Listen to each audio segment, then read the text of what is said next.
നാട്ടടുക്കളയിൽ തയ്യാറാക്കുന്നത് ഫ്രഞ്ച് ഫ്രൈസാണ്. അതിനു വേണ്ടി പുഴുങ്ങിയ ഉരുളക്കിഴങ്ങ് ചെറുതായി ഇതിലിട്ട് വരച്ചെടുത്തതാണ്. ഇനി ഇതിന് വേണ്ട ചേരുവകൾ എന്തൊക്കെയാണെന്ന് നോക്കാം. ഇതിലേക്ക് കുറച്ച് കുരുമുളക് ചേർത്ത് കൊടുക്കാം, ലേശം മതി. ആവശ്യത്തിന് ഉപ്പ് ചേർത്ത് കൊടുക്കാം. ഉരുളക്കിഴങ്ങിന് അധികം ഉപ്പ് വേണ്ട, നോക്കിയിട്ട് ചേർക്കാം. പിന്നെ ഇനി ഇതിലേക്ക് ചേർക്കുന്നത് കോൺഫ്ലവർ ആണ്. അത് ഒരു 3 സ്പൂൺ ചേർത്ത് കൊടുക്കാം.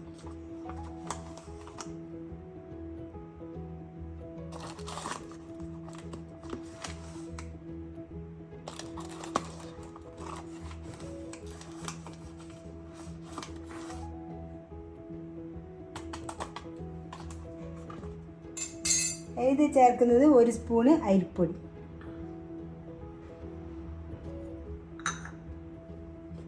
ഇനി ഇതെല്ലാം കൂട്ടി പിന്നെ എടുത്തിരിക്കുന്നത് മല്ലിയില.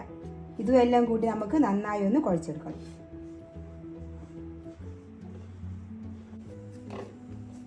ഇത് കുഴച്ചിട്ടായിട്ടുണ്ട്. ഇതേപോലെ കുഴച്ചിട്ട് എടുത്താൽ മതി. എന്നുവെച്ചാൽ പൊടിയൊന്നും അധികമായി പോണ്ട, നോക്കിയിട്ട് ഇട്ട് കൊടുത്താൽ മതി. ഇതേ പാകത്തിന് കിട്ടണം. ഇനി നമുക്കിത് പരത്തിയെടുക്കണം. ഇതേപോലത്തെ ഒരു കവർ എടുത്തിട്ടില്ലേ, നമുക്ക് ഇതിലിട്ടിട്ട് പരത്താം. ഇതിൻ്റെ പുറത്ത് ഇതേപോലെ വെച്ച് കൊടുക്കാം.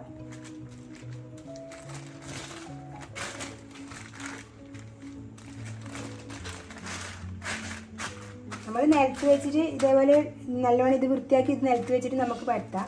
നമുക്ക് ഇതേപോലെ ഒന്ന് നോക്കി നോക്കാം. ഇതേപോലെ കവർ ചെയ്യണമെന്നില്ല, നമ്മൾ ഇങ്ങനെ പരത്തിയാൽ കിട്ടുന്നുണ്ട്. ഞാൻ അപ്പോൾ ഒട്ടിപ്പിടിക്കുന്നു വെച്ചിട്ടാണ് പിന്നെ ഇങ്ങനെ കാണിച്ച്. പ്രശ്നമില്ല, നമുക്ക് മുറിച്ചെടുക്കുമ്പോൾ നേരെയാവും. ഇതേപോലെ ആക്കിയാലും മതി. ഇതധികം കട്ടിയാവാൻ പാടില്ല, അപ്പോൾ ടേസ്റ്റ് മാറും.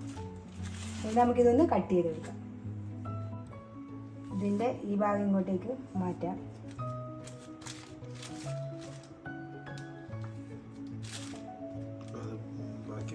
അല്ല, നമുക്ക് എടുക്കാം. അത് എടുക്കുന്ന പ്രശ്നമില്ല. പിന്നെ നമുക്ക് കുഴച്ചിട്ട് ആദ്യം അതുപോലെ ആക്കാം. ഇനി ഞാനിത് നടുക്കേ കൂടെ ഒരു ഇതായി കൊടുക്കും. എന്നിട്ട് ചെറിയ ചെറിയ പീസാക്കിയിട്ട് നമുക്ക് ഇതേപോലെ കട്ട് ചെയ്യാം. ഇത് നമുക്ക് എളുപ്പത്തിൽ കുട്ടിയൊക്കെല്ലാം ഒന്ന് ഉണ്ടാക്കി കൊടുക്കണമെന്ന് വിചാരിച്ചാൽ ഉണ്ടാക്കി കൊടുക്കാമല്ലോ, അതിന് വേണ്ടിയിട്ടാണ്.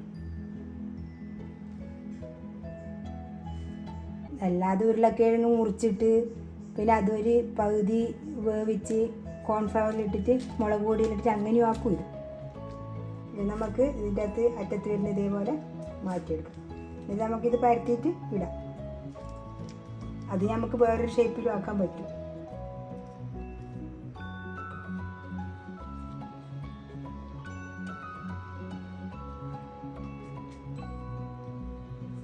ഇതേപോലെ കിട്ടിയിട്ടുണ്ട്. ഇനി നമുക്കൊരു എണ്ണ ചൂടാകാൻ വെച്ചിട്ടുണ്ട്. ഇനി ഇത് എടുത്ത് ഫ്രൈ ചെയ്യാം.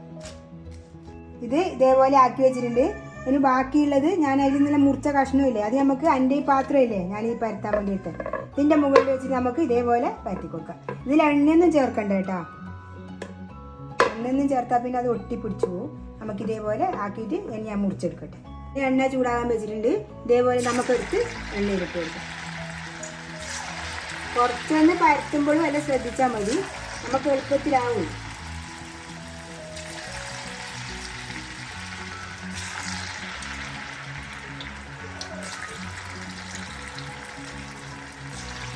ഇതിന് മൊരുങ്ങി വെക്കാം.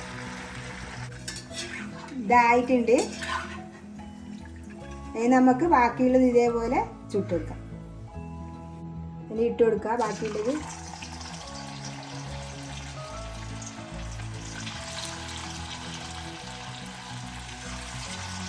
ഇതേപോലെ കാത്തി കൊടുത്താൽ മതി.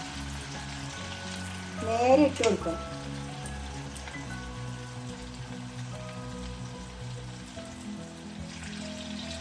ഇത് ഞാൻ ചെറിയ പീസാക്കി മുറിച്ചതാണ്. ഇതായിട്ടുണ്ട്. അധികം കളർ വരണ്ട, അപ്പോൾ അതിൻ്റെ ടേസ്റ്റ് മാറും. ഇതേ പാകത്തിന് എടുത്താൽ മതി. ഇതിന് വേണമെങ്കിൽ നമുക്ക് മുളക് പൊടി ചേർത്തിട്ട് ആക്കാം കേട്ടോ. ഇനി ഇത് നമുക്ക് വാങ്ങി വെക്കാം. ഇനി ഞാൻ നിങ്ങൾക്ക് ഒരു മോഡൽ കാണിച്ചു തരാം. നമ്മൾ ചെറിയ ഉരുളകളാക്കുക. എന്നിട്ട് ഇതേപോലെ ഒരു ദ്വാരം വെച്ച് കൊടുക്കും. ഇങ്ങനെയും ആക്കിയിട്ട് ഇടാൻ പറ്റും. ബാക്കി വരുന്നത് ഉണ്ടാവുമല്ലോ ലാസ്റ്റ്, അത് നമുക്ക് ഇതേപോലെ ഉരുളകളാക്കിയിട്ട് ഏത് ഷേപ്പിൽ വേണമെങ്കിൽ നമുക്ക് ഇട്ട് കൊടുക്കാം. ഇതേപോലെ അങ്ങനെ നമ്മളെ വിഭവം ഇവിടെ തയ്യാറായിട്ടുണ്ട്. ഇനി തീ ഓഫാക്കാം. നമ്മളില്ലേ മുറിച്ചെടുക്കുമ്പോൾ കത്തീൻ്റെ മൂർച്ചയുള്ള ഭാഗം കൊണ്ട് മുറിക്കണ്ട, ബാക്ക് വശമായിട്ട് മുറിക്കണം. എന്നുവെച്ചാൽ അതിൻ്റെ നിന്ന് പ്ലാസ്റ്റിക് മുറിഞ്ഞിട്ടുണ്ട്, അതുകൊണ്ട് പറഞ്ഞു. പിന്നെ അങ്ങനെ ഇതെല്ലാം റെഡി ആയിട്ടുണ്ട്. നമുക്ക് കുട്ടികൾക്ക് ഇങ്ങനെ എളുപ്പത്തിലൊന്ന് ഉണ്ടാക്കി കൊടുക്കാം. നല്ല ടേസ്റ്റ് ആയിട്ട് ഇങ്ങനെ ആക്കിയിട്ട് കഴിക്കാൻ. ഇനി എല്ലാവരും ഇതേപോലെ ഒന്ന് ഉണ്ടാക്കി നോക്കണേ. എൻ്റെ വീഡിയോ ഇഷ്ടപ്പെട്ടെങ്കിൽ ലൈക്ക് ചെയ്യുക, ഷെയർ ചെയ്യുക, സബ്സ്ക്രൈബ് ചെയ്യുക.